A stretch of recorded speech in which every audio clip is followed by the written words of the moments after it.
మరొక ఘోర బస్సు ప్రమాదం సంచలనం రేపుతోంది.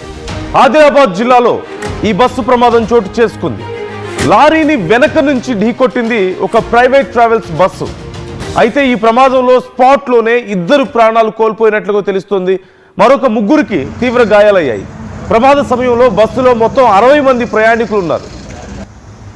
నేరడిగొండ మండలం బోధ్ క్రాస్ రోడ్ వద్ద ఈ ప్రమాదం చోటు చేసుకున్నట్లుగా తెలుస్తుంది. హైదరాబాద్ నుంచి గోరఖ్పూర్ వెళ్తున్నటువంటి ట్రావెల్స్ బస్సు లారీని ఢీకొట్టినట్లుగా తెలుస్తుంది. ఈ లారీని ఓవర్టేక్ చేయబోయిన సమయంలో ఒక్కసారిగా వెనక ఆ లారీని ఢీకొట్టింది. ఆ ఢీకొట్టిన సమయంలో 60 మంది ప్రయాణికుల బస్సులో ఉన్నారు.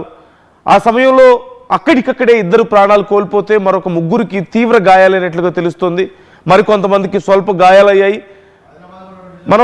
నేను మీకు స్క్రీన్లో చూపిస్తున్నాను, ఇప్పటికే చూస్తున్నారు. చాలా అతివేగంతో ఈ ఓవర్టేక్ చేస్తున్న సమయంలో ఈ ప్రమాదం జరిగినట్లుగా తెలుస్తుంది.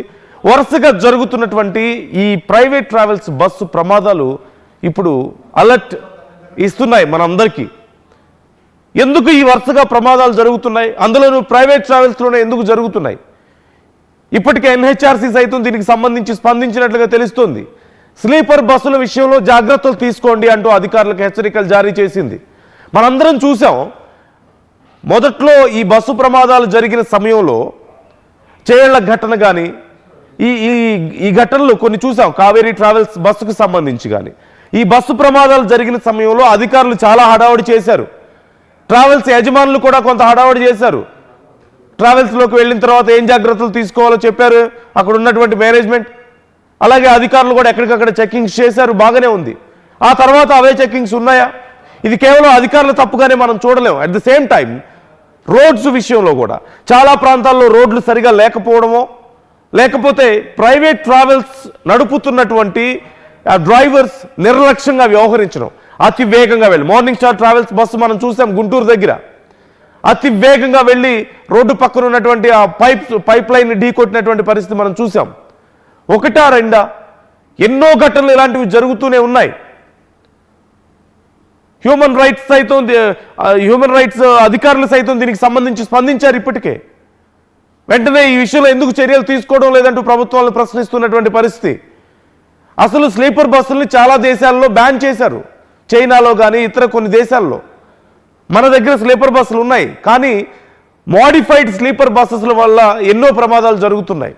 అవన్నీ ఒక ఎత్తు అయితే, ప్రైవేట్ ట్రావెల్స్ బస్సుల్లో ఉండేటువంటి స్టాఫ్ సరైన నిబంధనలు పాటించకపోవడం, లేదంటే ఓవర్ డ్యూటీస్ చేయడం వల్ల కానీ, నిర్లక్ష్యంగా చేయడం వల్ల కానీ, ఎక్కువ మందిని పరిమితికి మించి ఎక్కువ మందిని ఎక్కించుకోవడం వల్ల ఇలా చాలా రకాల వల్ల ఇలాంటి ప్రమాదాలు జరుగుతున్నాయి. వన్స్ అగైన్ మరొక బస్సు ప్రమాదాన్ని మనం చూస్తున్నాం. ఇప్పుడు 2 ప్రాణాలు కోల్పోయారు. 2 కుటుంబాలు రోడ్డును పడ్డట్లే కదా, 3కి తీవ్ర గాయాలయ్యాయి. వాళ్ళ పరిస్థితి చాలా సీరియస్గా ఉన్నట్లుగా తెలుస్తోంది. And I'm trying to show you ఆ విజువల్స్. నేను ఒకసారి మీకు ఇక్కడ స్క్రీన్లో చూపిస్తున్నాను, మీరు చూడొచ్చు. ఆ బస్సు ప్రమాదం జరిగిన సమయంలో ఎలా ఉంది అనేది కండిషన్. వెనక వైపు ఢీకొట్టడాన్ని ఇక్కడ మీరు క్లియర్గా చూస్తున్నారు. అండ్ మీరు ఇక్కడ మొత్తం మీరు చూడొచ్చు, కొన్ని కిలోమీటర్ల కొద్దీ ట్రాఫిక్ జామ్ అయినట్లుగా కూడా తెలుస్తోంది. వెనక వైపు నుంచి ఢీ కొట్టడం, ఆ ముందు భాగం అంతా నుజ్జు అయిపోవడాన్ని మీరు చూస్తున్నారు. డ్రైవర్ వైపు కాకుండా ఇటువైపు లెఫ్ట్ సైడ్ వైపు ఈ బస్సు ఢీ కొట్టడాన్ని మీరు చూస్తున్నారు. 2 ప్రాణాలు కోల్పోయారు, 3కి తీవ్ర గాయాలయ్యాయి. Who is responsible for their families now?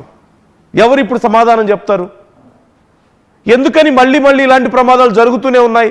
ఇదిగో మీరు చూస్తున్నారు, బస్సు ప్రమాదం జరిగిన తర్వాత ఆ బస్సుని హైవే మీద జరగడంతో వెంటనే పక్కకు తీయడానికి ప్రయత్నించారు. ఉదయానికి కిలోమీటర్ల కొద్దీ ట్రాఫిక్ జామ్ అయినట్లుగా తెలుస్తోంది.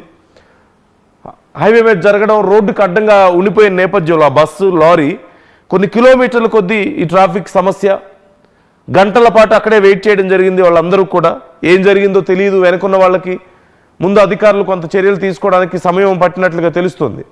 సో డీటెయిల్స్ తెలుసుకుందాం. ఇంకా ప్రజెంట్ అక్కడ సిచ్యువేషన్ ఏంటి, మరి గాయాల పాలైన వాళ్ళ పరిస్థితి ఎలా ఉంది, ప్రాణాలు కోల్పోయిన వాళ్ళ కుటుంబాలకు ఏదైనా సహాయం అందుతుందా లేదా, అసలు ఈ విషయంలో అధికారులు ఎలాంటి చర్యలు తీసుకుంటున్నారు, ఈ విషయాలు మనం తెలుసుకునే ప్రయత్నం చేద్దాం. రైట్, మా ప్రతినిధి పవన్ మనతో జాయిన్ అవుతున్నారు. పవన్ అడిగి మరింత సమాచారం తెలుసుకుందాం. పవన్, ప్రజెంట్ అక్కడ కండిషన్ ఏంటి, ఈ ప్రమాదానికి సంబంధించి అధికారులు ఏమంటున్నారు, అసలు ఏం చర్యలు తీసుకుంటున్నారు? ఇద్దరు ప్రాణాలు కోల్పోయినట్లుగా తెలుస్తోంది. రైట్ నందు, ఏదైతే వరుస బస్సు ప్రమాదాలను ప్రయాణికుల్ని భయపెడతా ఉన్నాయి, బస్సు ఎక్కాలంటేనే ప్రాణాలు కోల్పోయే స్టేజికి తీసుకొచ్చారు ఈ బస్సు యాజమాన్యం, ప్రైవేట్ బస్సు యాజమాన్యం. అయితే ఆదిలాబాద్ జిల్లాలో ఘోర బస్సు ప్రమాదాన్ని ప్రతి ఒక్కరు కూడా స్థానికులు అయితే భయపడతా ఉన్నారు. లారీని వెనక నుంచి ఢీకొట్టింది ప్రైవేట్ ట్రావెల్స్ బస్సు. ఎన్నిసార్లు హెచ్చరించిన ఈ ప్రైవేట్ ట్రావెల్స్ బస్సుకి ఫిట్నెస్ సరిగ్గా ఉండవు, దానికి తనిఖీలు చెయ్యరు అని ఎన్నిసార్లు మొరపెట్టుకున్నా యథేచ్ఛగా బస్సులు అయితే తిరుగుతా ఉన్నాయి. ఈ వరుస ప్రమాదాలకి ఈ ప్రైవేట్ ట్రావెల్స్ బస్సులు అయితే కారణంగా మారుతా ఉన్నాయి. స్పాట్ లోనే ఏదైతే బస్సు ప్రమాదం స్పాట్ లోనే ఇద్దరు అయితే మృతి చెందడం జరిగింది. మరో ముగ్గురికి అయితే తీవ్ర గాయాలు కాగా వారిని వెంటనే స్థానికంగా ఉన్న ఆసుపత్రికి తరలించి వైద్య చికిత్సలు అందిస్తా ఉన్నారు. ప్రమాద సమయంలో బస్సులో సుమారుగా 60 మందికి పైగా ప్రయాణికులు ఉన్నట్టుగా తెలిసింది. నేరేడుకొండ మండలం బోత్ క్రాస్ రోడ్ దగ్గర ఈ ప్రమాదం అయితే జరగడం జరిగింది. హైదరాబాద్ నుంచి గోరఖ్పూర్ వెళ్తున్న ఈ ట్రావెల్స్ బస్సు లారీని ఓవర్టేక్ చేయబోయి ఢీకొట్టింది. ఏదైతే ప్రైవేట్ ఆర్టీసీ బస్సులు ఏవైతే ఉంటాయో వాటికి ఒక స్పీడ్ లిమిట్ అంటూ ఉంటుంది, వాటికి 80 km/h అనే ఒక స్పీడ్ నిబంధన ఉల్లంఘించకుండా దానికి ఒక లాక్ పెడతా ఉంటారు. సో ఆర్టీసీ బస్సులు ఏవైతే ఉంటాయో గవర్నమెంట్ ట్రావెల్స్ అవి 80 km దాటవు, వాటి పరిధిలోనే ట్రావెల్స్ అవుతా ఉంటాయి. కానీ ఈ ప్రైవేట్ ట్రావెల్స్ ఏవైతే ఉంటాయో వీటి ఇష్టారాజ్యంగా మూవ్ అవుతా ఉంటాయి. ఇవన్నీ కూడా వోల్వో కానీ మిగతా పెద్ద పెద్ద బస్సులు హై రేంజ్ సీసీ ఇంజన్స్ ఉంటాయి. స్పోర్ట్స్ కార్ రేంజ్ లో స్పీడ్ అయితే కొడతా ఉంటారు వీళ్ళు.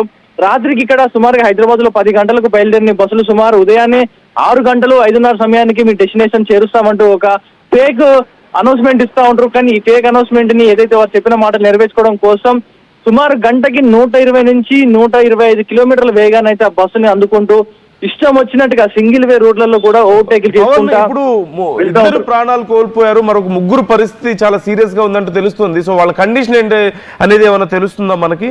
అలాగే ఇప్పుడు ఈ బస్సు యాజమాన్యం మీద ఏమైనా చర్యలు తీసుకోబోతున్నారా డ్రైవర్ వాళ్ళ విషయంలో? ఏదైతే బస్సు యాజమాన్యంపై అయితే తక్షణమే సీరియస్ అయితే యాక్షన్ తీసుకోవడం జరుగుతుంది. బస్సును అయితే సీజ్ చేసి పక్కన పెట్టడం జరిగింది. వీరి తదుపరి బస్సులు ఏవైతే ఉన్నాయో వీటన్నిటి మీద కూడా చర్యలు తీసుకుంటామంటూ కూడా చెప్తా ఉన్నారు.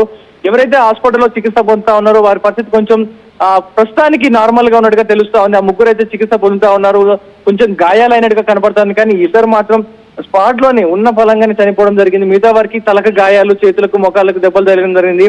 అండ్ బస్సు ప్రమాదంలో చాలా మందికి కూడా పైకి కనపడిన గాయాలు అయితే అవడం జరిగింది. లోపల మోచేయి కానీ మొఖాలకి లోపల తల భాగంలో గట్టిగా గుద్దుకోవడం లాంటి ఇన్సైడ్ దెబ్బలు అయితే గాయాలు పాలవడం జరిగింది. వీరిని అయితే అక్కడ స్థానికంగా ఉన్న గవర్నమెంట్ హాస్పిటల్ అయితే వారికి చికిత్స అందిస్తా ఉన్నారు. కానీ ఈ యాజమాన్యంపై, ప్రైవేట్ ట్రావెల్స్ యాజమాన్యంపై ఉక్కుపాదం మోపుతామంటూ కూడా చెప్తా ఉన్నారు. ఈ బస్సును అయితే ప్రస్తుతానికి దాన్ని పక్కకు తీసి సీజ్ చేయడం జరిగింది. బస్సు యజమాని అదుపులోకి తీసుకునే ప్రయత్నంలో ప్రస్తుతం పోలీసులు ఉన్నట్టుగా తెలుస్తా ఉంది. Nandu right, thank you Pavan, thanks for the details. ఒక్కసారి నేను మీకు అక్కడ ఉన్న సిచ్యువేషన్ చూపిస్తున్నాను, ఎంత భయానకంగా ఉంది అనేది మీరు ఒక్కసారి చూడొచ్చు. ఆ ప్రమాదం జరిగిన సమయంలో అక్కడ పరిస్థితి ఏంటనేది ఇక్కడ నేను మీకు స్క్రీన్ మీద ఒకసారి చూపిస్తాను, ఎంత భయానకంగా ఉందనేది. పీసీఆర్ ఒక్కసారి నాకు ఆ విజువల్ ఇవ్వండి. యా, సో ఇక్కడ మీరు చూస్తున్నారు